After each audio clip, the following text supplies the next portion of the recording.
자, 오늘은 이제 일곱 교회 중 두 번째 교회인 서머나 교회에 대해서 배워보겠습니다. 제가 오래전에 서아시아 터키 지역에 있는 일곱 교회를 성지 수리할 적에 지난주에 배웠던 에베소 교회 먼저 가고 그 다음에 오늘 말씀에 나오는 서머나 교회로 갔었습니다. 자, 일곱 교회가 어디에 있는지 지도는 한데 동영상을 좀 보여드리면 좋겠는데 주일 예배 시간이 너무 짧아서 제가 이제 시간 안에 가급적 끝내드리려고 그런 이 동영상을 보여드릴 것은 죄송합니다. 자, 일곱 교회는 이 터키 땅의 이 서쪽 끝에 에게 쪽에 다 몰려 있습니다. 에게에서 바다 건너가면 유럽 땅인데 그쪽 쪽에 일곱 개가 쪼르르 다 몰려 있습니다. 그때 소아시아에서 제일 큰 도시가 에베소였다고 지난주에 말씀드렸습니다. 서머나는 에베소에서 북쪽에 80km 정도 떨어진 거리에 있습니다. 요새는 길을 잘 뚫어 놓아서 직선거리로 가면 한 50km 정도밖에 안 걸립니다. 서머나는 항구 도시입니다. 지금은 이름이 이즈미르로 바뀌었지만 여전히 큰 항구 도시입니다. 이스탄불과 함께 동양과 서양을 이어주는 무역의 중심지이기도 합니다.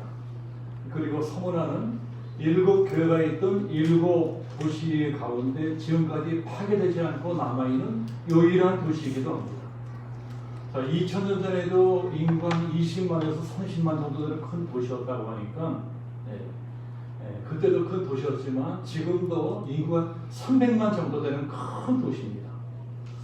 터키에서 이스탄불 다음으로 큰 도시니까 서머나는 우리나라로 치면 부산 같은 도시라고 할 수 있습니다. 부산 같은 항구 도시.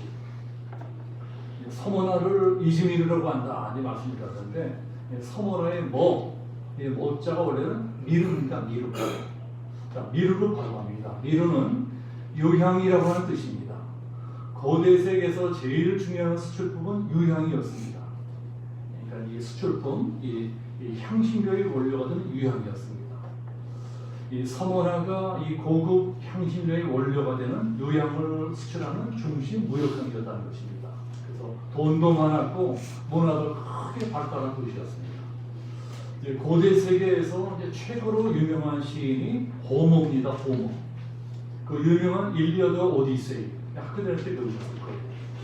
그 유명한 일리아드와 오디세이를 쓴 시인이 호모인데 일리아드에 보면 이제 우리들이 다 잘 알고 있는 이 트로이 목마 이야기가 나옵니다. 자, 트로이 목마 이야기는 영화로도 만들어지니까 다 알고 계시죠? 이 트로이 목마라고 하는 영화가 만들어졌던 그 무대가 이 서머나에서 그리 멀지가 않습니다. 그래서 호모가 이 트로이 목마가 나오면 일리아드나 이 오디세이 같은 이 시도 쓸 수가 있었던 것입니다. 서머나가 이렇게 돈도 많고 잘 사는 곳이니까 자, 이제 문학도 발달하고 미술도 발달하고 문학도 발달하고 과학, 의학 모든 문화가 고루고루 발달을 했습니다. 자, 그러니까 이 서머나는 요새로 치면은 우리나라에서 제일 잘 사는 저 강남 압구정동, 대치동 이런 동네라고 할 수 있습니다. 서머나에 살고 있는 모든 사람들이 다 풍요롭게 잘 살고 있는데 이상하게 오직 기독교인들만 지진이 못 살았습니다. 지진이 가난하게 살았어요. 사회의 극빈축으로 살았습니다. 그래서 구절에 보시면 예수님께서도 내가 내 환난과 궁핍을 아노니와 다들 잘 사는데 왜 기독교인들만 가난하게 살았을까요? 그 사람들이 무능해서가 아닙니다. 그 사람들이 못 배워서도 아닙니다. 다른 이유는 하나도 없습니다. 오직 예수 믿는 것 때문에 그렇습니다. 오직 예수 믿는다는 이유만으로 직장에서 쫓겨나고 장사든 가게 문을 닫아야 됐고 공부 잘하던 아이가 학교에서 퇴학을 당해야 됐습니다. 그렇게 살해됐던 사람들이 서머나 교회의 교인들이었습니다. 왜 그 사람들이 그런 고생을 했어야 될까요? 당시 서머나는 황제의 숭배 중심지였습니다. 당시 로마 제국의 황제 도미티아는 황제의 숭배를 제국을 경영하는 제일 우선순위로 삼았습니다. 어느 나라든 정권마다 우선순위로 삼고 있는 정책들이 있죠. 독재 정권일수록 그런 것이 더 심합니다. 자, 북한의 김정은 정권, 백두 혈통을 지키는 것이 국정의 최우선 과제입니다. 국민들이 다 굶어 죽어도 절대로 그것만은 포기하지 않습니다. 중국의 시진핑 정권, 중화사성의 재건이 국정의 최우선 과제입니다. 중국이 다시는 세계 패권국가가 되는 것, 그래서 옛날에 영도가 되찾겠다는 것, 국정 과제입니다. 그래서 일로 이대 정책도 거기서 나왔습니다. 당시 로마 정권은 황제 숭배 사상으로 제국을 하나로 묶으려고 했습니다. 그것을 알고 제일 먼저 납작 엎드린 사람들이 서머나 사람들입니다. 우리가 황제 숭배에 가장 앞장서는 도시가 되겠습니다. 황제에게 잘 보이면 너무나 유익한 것이 아니겠습니까? 로마 제국으로부터 어마어마한 혜택을 받게 됩니다. 그래서 제일 앞장서 총대를 맺습니다. 황제는 우리 서머나의 신이십니다. 우리 하나님이십니다. 황제를 하나님으로 섬겼습니다. 그리고 공개적으로 황제 숭배를 합니다. 시청 광장 앞에 황제 우상을 어마어마하게 세워놓고 전 시민이 그 앞에 나가서 절을 했습니다. 지금도 그런 짓을 하는 나라가 있죠. 지금도 북한 사람들은 무슨 날만 되면 김일성, 김정일 동상 앞에 나가서 절을 해야 됩니다. 내가 이게 충성한다는 것을 보여줘야 됩니다. 충성 경쟁은 하는 것입니다. 자기를 그렇게 숭배하는 서머나 사람들을 보고 로마 황제가 얼마나 기특했겠습니까? 심퉁방통했을 거예요. 그래서 충성하면 이렇게 된다 하고 파격적인 지원을 해줍니다. 더 잘 살게 되는 것입니다. 그러니 얼마나 좋아요. 너희 좋고 매우 좋은 것입니다. 황제 좋고 우리도 좋은 것입니다. 그런데 오직 기독교인들만 황제 숭배를 반대하는 것입니다.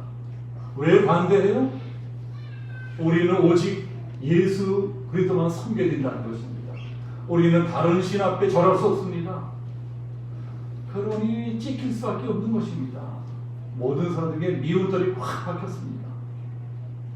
우리 모두에게 황제에게 잘 보여야 더 많은 혜택도 받을 수 있고 더 잘 살 수 있게 되는데 왜 너희들만 별나게 보느냐? 왜 너희만 그러느냐? 왜 너희들 때문에 우리까지 찍혀야 되느냐? 왕따가 되고 미움을 받게 되었습니다. 그래서 기독교인들을 굴복시키려고 별별 짓을 다 합니다. 그 중에 제일 대표적인 것이 어떤 경제활동도 못하게 하는 것입니다. 직장을 못 다니게 합니다. 장사도 못하게 합니다. 아이들도 학교에 못 다니게 합니다. 그러니 잘 살 수가 없는 것입니다. 점점 더 가난해질 수밖에 없습니다. 그래서 서머나에서 교회 다니는 사람들은 기독교인들은 다 영세민이었습니다. 다 비참한 극빈자들이었습니다. 교회 다니는 사람들을 다 그렇게 만들어 놓고서 유혹을 합니다. 너희들 힘들지? 눈 딱 감고 황제 앞에 절 한번 해봐. 우상 앞에 절 한번 해봐. 그러면 잘 살게 해줄게. 눈 한번 딱 감고 절하면 우리처럼 부자로 살 수 있어. 그러나 만약에 거부한다면 그때는 죽음이다. 진짜 사형시켜버리겠다. 협박합니다. 그러니까 기독교인들을 굴복시키려고 당근과 협박, 당근과 채찍, 유혹과 협박을 합니다. 그러니까 양면지책을 쓰는 것입니다. 악한 정권이 하는 짓은 옛날이나 지금이나 똑같습니다. 왜 그래요? 그 뒤에 마귀가 있기 때문에 그렇습니다. 그 뒤에 사탄이 있기 때문에. 그런데 기독교인들을 핍박하는 제일 선봉에 선 사람들이 유대인들이었습니다. 유대인들은 잘 사는 것이 서머나에서도 더 잘 사는 사람들이었습니다. 다 동네 유지들이었습니다. 유대인들은 옛날이나 지금이나 장사선이 좋습니다. 이지에 능한 사람들이었습니다. 어디를 가나 그 뛰어난 이재로 상권을 장악했습니다. 지금도 이 지구촌에 상권을 장악한 사람들이 유대인들입니다. 그래서 큰 재산을 모았습니다. 그 돈으로 서머나 관리들을 매수합니다. 자, 왜 매수해요? 우상에 절할 수 없는 것들은 자기들도 마찬가지입니다. 유대인들도 우상에 절하면 안 돼요. 유대인들도 유일신 여호와 하나님만을 섬기고 있습니다. 유대인들도 기독교인들처럼 우상 앞에 절할 수가 없습니다. 그래서 꾀를 낸 것이 돈으로 관리들을 매수하는 것입니다. 우리들은 돈 벌기 바빠서 황제의 우상 앞에 절하러 갈 시간이 없으니까 우리 유대인들 좀 빼주시오. 황제의 우상에 절하러 가지 않아도 좀 봐주시오. 대신에 도시 발전 기금을 내겠습니다. 어마어마한 돈을 상납합니다. 어마어마한 돈을 뇌물로 바칩니다. 그리고 자기들은 빠져나가려고 기독교인들을 모함하는 것입니다. 온갖 유언별을 다 퍼뜨려서 기독교인들에 대한 반감, 기독교에 대한 적개심을 품게 만들어 버렸습니다. 자, 여러분, 원래 아는 놈들이 더 무서운 법입니다. 유대인들은 기독교를 잘 알고 있었습니다. 유대인들은 예수님을 구세주로 믿지 않는 것 빼놓고는 하나님에 대해서, 성경에 대해서, 율법에 대해서, 교회에 대해서 빠삭했습니다. 그래서 더 무서운 것입니다. 오늘날도 사실은 교회를 아예 안 다니는 사람들보다 교회를 다니다 만 사람들, 시험 들어 떨어져 나간 사람들, 그런 사람들이 안티 기독교들이 되는데 그 사람들이 훨씬 더 무섭습니다. 얼마나 무서울지 모릅니다. 교회를 잘 알고 있기 때문에 더 무섭게 공격을 합니다. 인터넷 들어가 보세요. 인터넷은 나쁜 댓글 달고 악성 루머 퍼뜨리고 전부 다 안티 기독교들입니다. 교회를 잘 아는 사람들인 것입니다. 모르는 사람은 몰라서 그렇게 할 수 없어요. 그 사람들 때문에 교회가 막대한 타격을 받습니다. 우리 기독교가 치명적인 타격을 받고 있습니다. 서머나 교회 교인들도 마찬가지였습니다. 로마 사람들보다 성경을 알고 교회를 알고 하나님을 알고 있는 유대인들이 더 야비하게 탄압합니다. 더 잔인하게 기독교들을 공격합니다. 말을 안 들어 잡아 죽이시오. 막 충동질하고 과이들을 충동질합니다. 그 선봉에 선 것이 유대인이었습니다.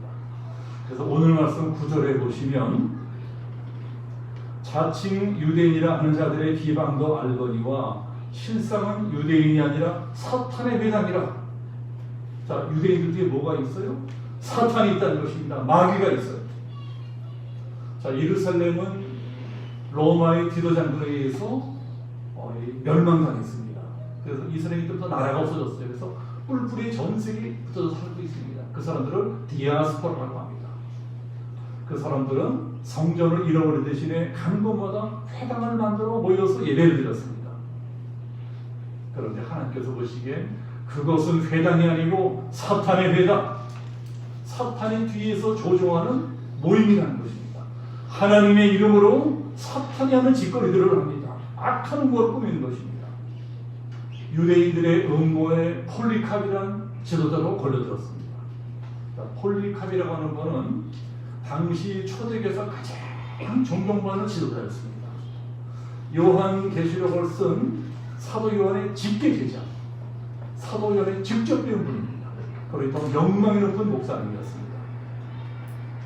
유대인들이 교회를 무너뜨리기 위해서 폴리캅을 집중 공격합니다. 기독교인들이 굴복하지 않고 다 저 폴리캅 때문이다. 그러니 폴리캅만 잡아 죽이면 기독교는 무너질 것이다. 기독교인은 다 굴복할 것이다.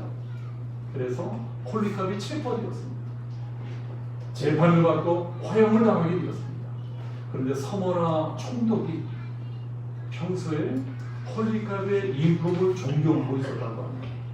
너무나 착했어요. 그래서 죽이기에는 너무나 아까운 사람입니다. 그래서 어떻게든 살려주고 싶어 합니다. 그래서 화형을 당하는 폴리캅에게 마지막으로 옷자락 붙들고 타이릅니다. 여보시오, 여보시오. 당신 같은 사람이 꼭 이렇게 죽어야만 되겠어. 그러지 말고 내 말 좀 들으시오. 딱 한 번만 예수를 부인하시오. 딱 한 번만 예수를 부인하고 황제의 우상 앞에 절하시오. 그러면 당신은 살아날 수 있어. 총독의 말을 듣고 폴리캅이 유명한 말을 합니다. 내 나이가 지금 86이요. 우리 주님은 내 나이 86되도록 한 번도 나를 부인한 적이 없으셨어. 그런데 내가 어찌 조금 더 살겠다고 구차하게 주님을 부인할 수가 있겠어. 나는 그럴 수 없어. 그리고 사형장으로 끌려가서 산채로 불에 피워 죽었습니다. 화형을 당했습니다. 서머나에 가면 지금도 폴리캅 기념교회가 세워져 있습니다. 그만큼 서머나 교회는 일사각오의 신앙으로 무장되어 있는 교회였습니다. 예수 믿는 것 때문에 온갖 환난을 당하고 가난하게 살고 궁핍하게 살면서도 절대로 믿음을 버리지 않았습니다. 시시하게 살지 않았어요. 예수님이 그런 걸 다 보고 계신다는 것입니다. 자, 9절에 보시면 내가 내 환난과 궁핍을 알거니와 여러분, 예수님은 지금 다 알고 계세요. 지금 다 보고 계십니다. 그래서 서머나 교회에서는 예수님 자신을 뭐라고 소개하나요? 8절 보시면 처음이요 마지막이요 죽었다가 살아나신 이가 이르시되, 죽었다가 살아나신 분이라는 강조합니다. 예수님은 사망 권세 이기시고 다시 살아나신 분이시다. 그 정도로 지금 서머나 교회 상황이 심각했다는 것입니다. 지금 서머나 교회 성도들은 죽음을 각오하지 않으면 도저히 믿음을 지킬 수가 없습니다. 그 정도로 절박한 상황에 놓여 있습니다. 너무너무나 가난해서 이제는 도저히 먹고 살 길도 없습니다. 그래서 예수님께서 위로하고 용기를 주십니다. 자, 9절에 오시면 내가 내 환난과 궁핍을 알거니와 실상은 내가 두려워한 자 아니라. 얘들아, 너희들이 가난한 것 같지만 아니다. 사실 너희들은 부자야. 찢어지게 가난한 서머나교회 성도들에게 이상한 말씀을 하세요. 아니, 그게 말 같은 말씀을 하셔야지. 지금 먹고 살 것도 없는데 우리가 뭔 부자야? 우리가 무슨 부자야?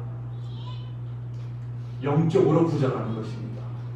얘들아, 지금 떵떵거리고 잘 살고 있는, 잘 먹고 잘 살아서 부러워하지 마라. 그 사람들 얼마 안 남았어. 한 몇 년 지나면, 길어야 20년, 30년 지나면 그 사람들 죽게 되면 그 영혼은 저 끔찍하고 무서운 불속으로 다 떨어질 것이다. 그 아무것도 없는 불구덩이 속에서 영원토록 고통당하며 살게 될 것이다. 그러나 너희들은 반대가 될 것이다. 이제 얼마 안 있으면 너희들은 다 하늘나라 들어가서 이 세상 부귀영화 비교할 수 없는 어마어마한 평화를 누리게 될 것이야. 영화를 누리게 될 것이야. 하나님이 천국에서 너희들 모든 걸 다 준비해 놓으셨어. 자, 그러니 얘들아, 끝까지 참아야 된다. 끝까지 이겨야 된다.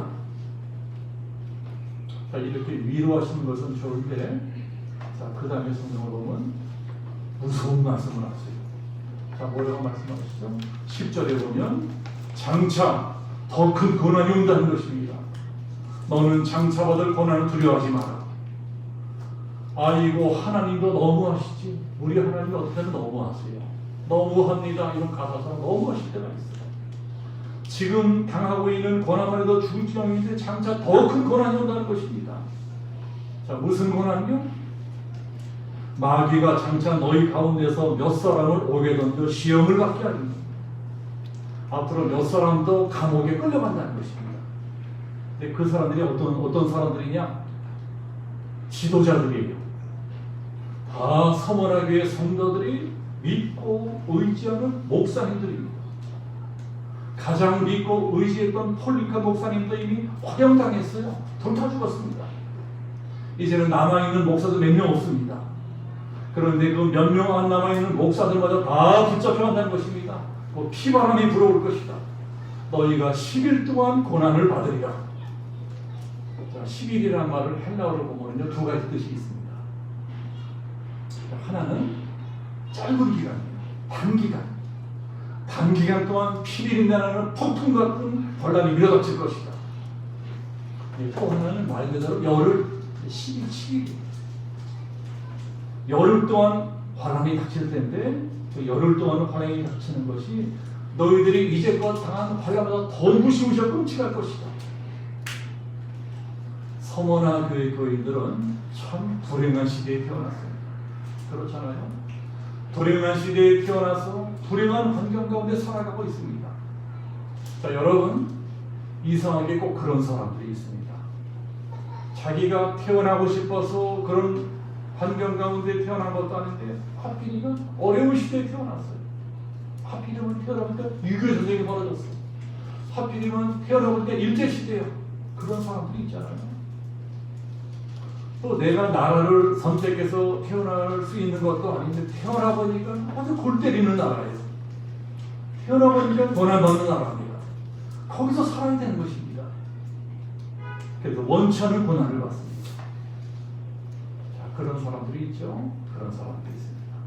그것은 거의 불가항력적인 것입니다. 사람의 이건 어쩔 수가 없어요. 그래서 운명이라고 합니다. 자, 그렇기 때문에 우리들은 이 평화로운 시대에 평화로운 대한민국에서 태어난 것을 감사하셔야 됩니다. 우리가 만약에 북한 땅에 태어났다면 어떻게 되셨겠어요? 우리가 이렇게 편안하게 교회 다닐 수 있었겠습니까? 우리나라는 자유민주주의 국가입니다. 우리나라에 종교의 자유가 있어요. 지금 우리나라에서 예수 믿는다고 붙잡아가고 총살시키고 정치범 수용사하고 그런 것도 없습니다. 그게 다 우리가 좋은 시대, 좋은 나라에 태어났기 때문입니다. 지금 우리가 좀 살기 힘들다고 하더라도 우리들은 이것을 감사하고 늘 감사해야 됩니다. 하나님, 우리나라에서 태어나 계신 거 감사합니다. 대한민국 국민으로 태어나 계신 거 감사합니다. 이렇게 편안하고 자유롭게 신앙생활 해주셔서 감사합니다. 그러나 사람 사는 세상은 아무도 할 수 없습니다. 우리가 지금 이렇게 편안하게 자유롭게 살아가지만 앞으로는 무슨 일이 벌어질지 아무도 장담할 수 없습니다. 우리가 지금은 이렇게 종교의 자유를 누리며 마음 놓고 교회 나와서 예배도 드리고 기도도 하고 찬송도 하고 할 수 있지만 이게 언제까지 영원히 계속된다는 보장이 없어요. 그렇지 않습니까? 우리가 날마다 뉴스 보고 있어요. 코로나 때문에 강제로 교회 문을 닫아드린 교회들도 있습니다. 그런 일이 절대로 일어나서는 안 되겠고 또 일어나지도 않겠지만 만에 하나라도 우리 교회에 확진자가 생긴다면 우리 교회는 문 닫아야 됩니다. 예배 드릴 수가 없어요.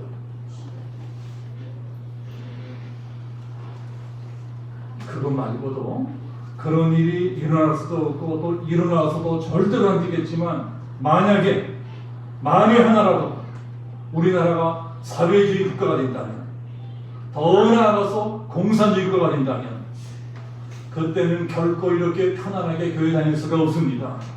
그때는 예수 믿으려면 목숨 걸어야 됩니다. 지금 실제로 북한 땅에서 그런 일들이 벌어지고 있잖아요. 북한 땅에서 예수 믿다 걸리면 총살당합니다. 온 가족이 다 아우슈탄강 끌려갑니다. 정신원 수용소 끌려갑니다. 거기서 직사의료생마다 다 죽는 것입니다. 오늘 성경에 나오는 서머나 교회 성도들처럼 될 수가 있는 것입니다. 실제 역사적으로도 그런 일들이 많이 일어났었습니다. 엄청나게 옛날 얘기가 아니고 6.25 때도 그런 일들이 일어났었습니다. 일제 때도 그런 일들이 일어났었어요. 그런 일을 겪으신 분들 이 자리에도 계십니다. 우리 연세 높으신 어르신들은 그런 것을 눈으로 직접 보고 겪고 살아오신 분들이 있어요. 6.25 때 김일성이 쳐들어왔을 적에 제일 먼저 한 일이 예수쟁이들, 교회 다니는 사람들, 예수 믿는 사람들 잡아 죽이는 일이었습니다. 제일 먼저 죽여던 종자들이 예수 믿는 사람들이었어요. 예수 믿는 것이 발각되기만 하면 다 끌려갔습니다. 끌려가서 너 이제부터 예수 믿기다 뭐 살려주고 그럴 수 없다. 그러면 다 충살당했습니다. 이건 역사입니다. 보면은 이게 지어낸 얘기가 아닙니다. 그것을 눈으로 본 노인들이 지금도 많이 살아계세요. 우리 교회도 계십니다. 만에 하나라도 이것은 있을 수도 없는 일이고 일어나서는 안 되는 일입니다. 그러나 만에 하나라도 북한의 김정은이가 수십만 특수부대원들을 고공침투시켜서 대한민국 소스로 단계 점령해버린다면 있을 수 없는 일이지만 만약에 그런 일이 벌어진다면 제일 먼저 잡아 죽일 사람들이 이 자리에 계신 여러분들이십니다. 제일 먼저 잡아 죽일 사람이 저예요. 목사. 그때 살 길은 예수 안 믿겠다고 예수님 배신하는 길밖에 없습니다. 만에 하나라도 그런 일이 벌어진다면 어떻게 하시겠습니까? 일제 때도 그런 일이 있었습니다. 일본이 신사참배를 강요했습니다. 일본이 신사참배를 강요하는 것이 그 로마 제국이 황제 숭배를 강요하는 것과 똑같았습니다. 당근과 채찍을 동시에 사용했습니다. 너희들 신사참배하면 편안하게 잘 살 수 있다. 유혹을 했습니다. 그러나 만약에 거부한다면 직사 이곳에 가다 결국 다 죽게 될 것이다. 협박을 했습니다. 그 유혹과 핍박에 조선의 모든 교회들이 다 굴복해버렸습니다. 참 부끄러운 우리나라 교회들의 흑역사입니다. 주기철 목사님 같은 몇몇 분들하고 다 굴복했습니다. 그런데요, 지금 누가 돌을 던질 수 있겠습니까? 만약에 지금 다시 그런 일이 일어난다면 우리들은 어떻게 할까요? 어쩌면 일제 때보다 더 할지도 모릅니다. 자, 그러나 만약에 죽는 것이 무서워서 예수님을 배신한다면 우리 육신은 얼마나 더 살게 될지도 모르지만 영혼은 구원받지 못합니다. 끔찍한 유황불 지옥에 떨어지게 됩니다. 앞으로 도래할 적그리스도의 시대에는 6.25 때보다, 일제 때보다, 로마 제국 때보다 1000배, 100배 더 무서운 핍박을 받게 된다는 것입니다. 만약에 우리 시대에 그런 일이 일어난다면 과연 우리들은 끝까지 믿음을 지킬 수 있을까? 서머나 교회 성도들도 사람들입니다. 그 사람도 사람들이에요. 그러니 당연히 두려워하고 갈등하고 고민했을 것입니다. 그때 예수님께서 뭐라고 말씀하시나요?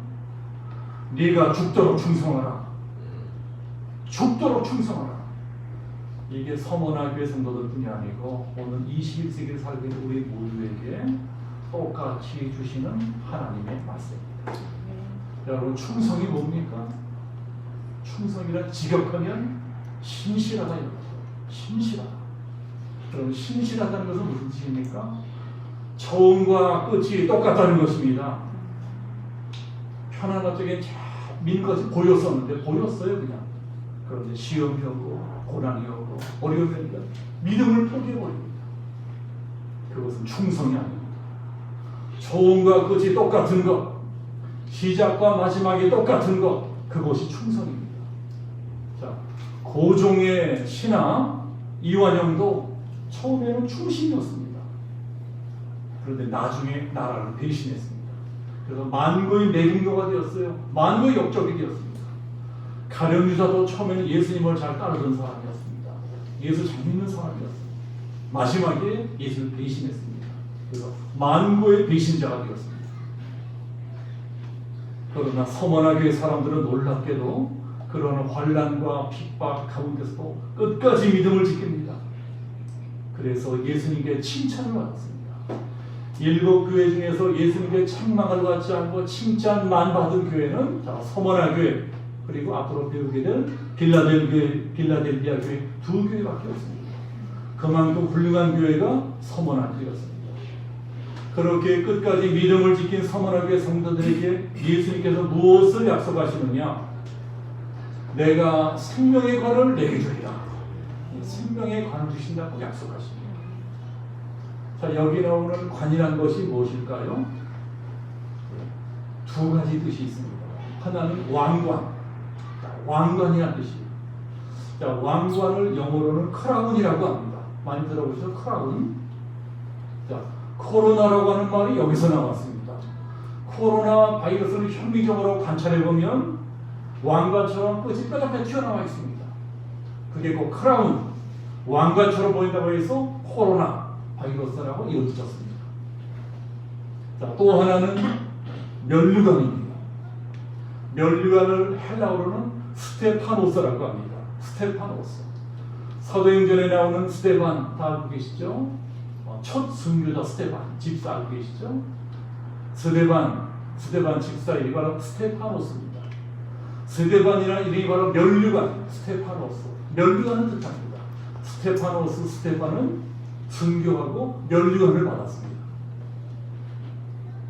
자, 그러면 면류관은 누가 쓰는 것이냐? 왕관은 왕이 쓰는 것이지만 면류관은 누가 써요? 올림픽에서 우승한 선수들이 쓰는 것입니다. 지금도 그렇지만 고대 세계 최대 축제는 올림픽이었습니다. 올림픽에서 우승한 선수들에게는 면류관을 씌워줍니다. 지금으로 치면 금메달을 걸어주는 것입니다. 지금도 금메달은 스포츠맨들에게 최고의 영예잖아요. 그래? 금메달 하나 받겠다가 죽을 등 태능 선수에서 훈련을 하고 있습니다. 그러나 금메달이 아무리 영광스럽다 할지라도 면류관과는 비교할 수가 없습니다. 고대 세계에서 올림픽 경기 우승하고 면류관을 쓰게 되는 사람은 거의 황제 수준의 대우를 받게 됩니다. 황제 수준의 대우를 받게 돼요. 황제와 같은 영광을 누리게 된다는 것입니다. 나라와 민족을 이는 최고 영웅이 됩니다. 그 영광이 당대에 끝나지 않습니다. 자자손손 영원군부터로 이어지면 가문의 영광이 되는 것입니다. 우리가 끝까지 믿음을 지키면 저 영원한 천국에서 그러한 멸류관을 주실 것이다. 자, 우리들은 멸류관이라는 것이 얼마나 영광스러운 것인지 잘 모르기 때문에 상상이 안 갑니다. 그러나 고대 세계 사람들은 알고 있었습니다. 사람으로 받을 수 있는 최고의 영광이고 최고의 축복이 멸류관이었습니다. 저 천국에서 그런 영광을 영원히 누리며 살게 될 것이다. 그것을 믿었기 때문에 서머나 교회 사람들은 그 모진 환난과 핍박을 끝까지 견뎌낼 수가 있었습니다. 여러분, 우리들도 이기셔야 됩니다. 이겨야 돼요. 이겨야 멸류관을 받을 수 있습니다. 그리고 더 중요한 것이 있습니다. 이제 11절에 보면 둘째 사망의 해를 받지 아니하리라. 둘째 사망의 해를 받지 아니하리라. 이것이 무슨 뜻입니까? 우리 인생들은 다 죽게 되어 있습니다. 영원히 사는 사람이 어디 있겠어요? 늙어서 죽든 교통사고로 죽든 병에 걸려 죽든 사람은 다 죽게 되어 있습니다. 그것이 첫째 사망입니다. 육신이 죽는 것입니다. 그러나 더 무서운 죽음이 있습니다. 사람은 육신이 죽는 것으로 끝나지 않는다는 것입니다. 영혼의 죽음도 있어요. 그것이 더 무서운 죽음입니다. 예수님이 오실 적에 구원받지 못하고 죽은 사람들의 영혼은 심판을 받게 됩니다. 심판받고 그 영혼이 저 무서운 유황불 지옥으로 떨어지게 될 것입니다. 그 끔찍한 지옥에서 영원히 고통받으며 살게 됩니다. 그것이 둘째 사망. 그러나 이기는 자는 둘째 사망의 해를 받지 아니하리니 내가 죽도록 충성하라. 그리하면 내가 생명의 멸관을 내게 주리라. 자, 우리 양준영 선배 성도님들, 이기셔야 됩니다. 끝까지 믿음을 지키셔야 됩니다. 그래야 둘째 사망의 해를 받지 아니하고 생명의 멸류관을 받을 수 있습니다. 그래서 천국에서 영원히 영광을 누리며 살아갈 수 있는 것입니다. 모쪼록 우리 오늘 예배에 참석하신 우리 양준영 선배 모든 성도님들이 끝까지 믿음을 지키시고 승리하셔서 우리 모두의 준비되어 있는 저 하늘의 영원한 멸류관을 받게 되시기를 예수님의 이름으로 축복합니다. 함께 기도하겠습니다. 아버지 하나님, 곤란하고 어지러운 시대에 코로나 강풍이 불어 믿음을 지키기 힘겨운 이 위기의 시대에 우리들은 서머나 교회 성도처럼 끝까지 믿음을 지키게 하옵소서. 하늘의 영광을 바라보며 멸류관 바라보며 끝까지 믿음의 길을 걸어가게 하옵소서. 오늘 예배드린 모든 성도들이 하나님 기뻐하시는 참된 승리자들이 되기를 원하오며 예수 그리스도의 이름으로 기도합니다. 아멘.